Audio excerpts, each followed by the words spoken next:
Hello student, today we will discuss the chapter 4 from the diary of Anne Frank. It is a story of 14-year-old girl who writes a diary, but before starting the chapter, we will discuss about the Anne Frank.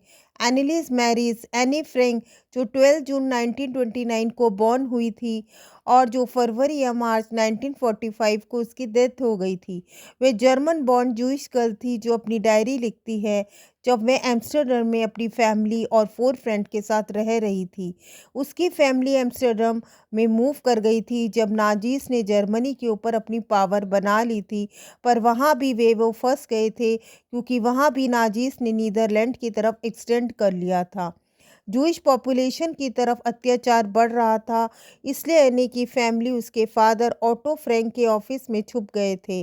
2 साल बाद group को धोखा मिला और वो concentration camp चले गए, जहां एने को टाइफस डिसीज के कारण बर्गलिन बल्सन में अपनी सिस्टर मार्गरेट फ्रैंक की डेथ के बाद मर गई थी।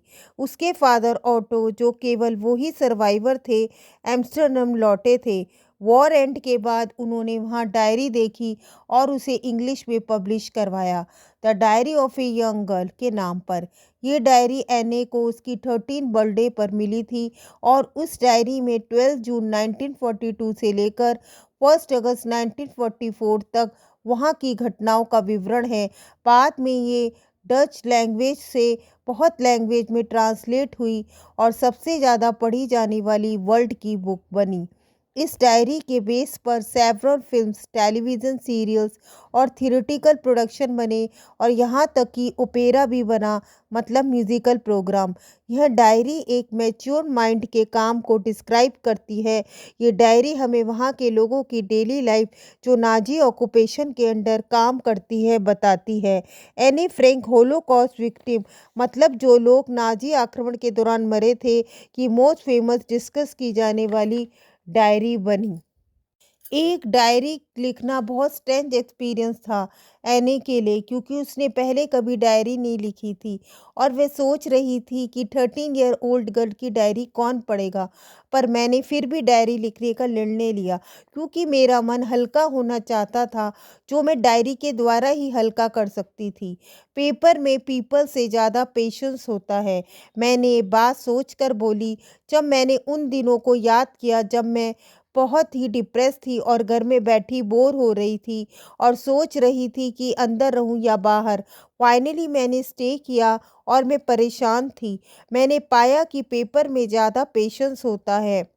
मेरी कोई ये प्लानिंग नहीं थी कि कोई भी मेरी नोटबुक जो सॉलिड कवर की है, जिसे डायरी का नाम दिया गया है, पढ़े जब तक कि कोई मेरा रियल फ्रेंड ना मिल जाए। इससे कोई फ़र्क नहीं पड़ेगा। अब मैं वापस उस पॉइंट में आ जाती हूँ जिसने मुझे डायरी लिखने के लिए विवश किया, और वह पॉइंट है कि मेरा कोई फ्रेंड नहीं है। कोई वर्ल्ड में बिलीव नहीं करेगा कि 13 ईयर ओल्ड गर्ल की कोई फ्रेंड नहीं है। हालांकि मेरे पास loving parents, 16 year old sister और 30 पीपल है जिन्हें मैं फ्रेंड्स पुकार सकती हूँ। मेरे पास ग्रांड हाउस, फैमिली और लविंग आंट है, बट मेरा कोई ट्रू फ्रेंड नहीं है। मैं सोचती हूँ जब मैं फ्रेंड के साथ होती हूँ मुझे अच्छा लगता है, लेकिन मैं अपने आप को किसी चीज़ की बात में इन्वॉल्व नहीं कर सकती सिवाय डेली रूटीन की चीज़ों के अलावा। हम एक दूसरे के करीब नहीं आ सकते हैं, यही प्रॉब्लम है। हो सकता है इसमें मेरी गलती हो, हम एक दूसरे पर विश्वास नहीं कर पाते। अनफॉर्चुनेटली ये चीज़ें चेंज नहीं होने वाली, इसलिए मैंने डायरी को लिखना स्टार्ट किया। अपने लंबे इंतज़ार के फ्रेंड की इमेज को बढ़ाने के लिए मैं इमेजिनेशन में इस डायरी में वो फैक्ट नहीं लिखना चाहती जो मोस्टली पीपल करते हैं। मैं डायरी को अपना फ्रेंड मानती हूँ और इसीलिए जो है मैंने इसको किटी बुलाया। कोई भी मेरी स्टोरी के शब्द जो मैं किटी को लिखूंगी नहीं समझेगा। मैं अपनी लाइफ का ब्रीफ स्केच दूंगी जो मुझे नापसंद है। मेरे प्यारे फादर ने मेरी मदर से शादी की जब वो 25 की थी और वे 36 के थे। मेरी सिस्टर मार्गेट 1926 में जर्मनी में फ्रैंकफर्ट में हुई थी। मैं 12 जून 1929 को हुई थी। 4 साल तक मैं फ्रैंकफर्ट में रही। मेरे फादर का हॉलैंड में ट्रांसफ़र 1933 में हो गया था। मेरी मदर एडिथ हॉलैंडर फ्रैंक उनके साथ हॉलैंड सितंबर में चली गई और मैं और मेरी सिस्टर ए को एचएन भेज दिया गया अपनी ग्रैंड मदर के पास। मार्गरेट दिसंबर में हॉलैंड गई और मैं फरवरी को। फिर मुझे टेबल के नीचे डाल दिया गया जैसे मैं मार्गरेट की बर्थडे का प्रेजेंट हूँ। मैंने अपनी पढ़ाई मॉन्टेसरी नर्सरी स्कूल से स्टार्ट करी। मैं 6 ईयर ओल्ड तक वहाँ पढ़ी जहाँ मैं फर्स्ट क्लास में थी। जब मैं 6 क्लास में थी तब मेरी टीचर मिसेस कोपेरस हेड मिस्ट्रेस थी। साल के अंत में हम दोनों की आंखों में आंसू थे। यह एक दिल तोड़ देने वाली फेयरवेल थी। 1941 समर के टाइम में ग्रैंड माँ बीमार पड़ गई और उनका ऑपरेशन हुआ, इसलिए मेरी बर्थडे का छोटा सेलिब्रेशन हुआ। ग्रैंड माँ जनवरी 1942 में चल बसी। कोई नहीं जानता कि मैं उन्हें कितना प्यार करती हूँ। ये बर्थडे सेलिब्रेशन 1942 में जो हुआ वो दूसरों के लिए था और ग्रैंड माँ की कैंडल भी जली थी। हम चारों अच्छा कर रहे थे और ये 20 जून 1942 मेरी डायरी की तरफ पूर्णतः झुकाव था। वह लिखती है, डियरेस्ट किटी, हमारी क्लास नर्वस थी क्योंकि टीचर को डिसाइड करना था कौन पास होगा कौन फेल। आधी क्लास शर्त लगा रही थी। जीएन और मैं टू बॉयज़ पर हंस रहे थे जो हमारे पीछे थे। सीएन और जैकियस ने सारी हॉलीडे शर्त पर बर्बाद कर दी थी। फ्रॉम मॉर्निंग टू नाइट हर कोई ये कह रहा था तुम पास हो जाओगे, मैं नहीं।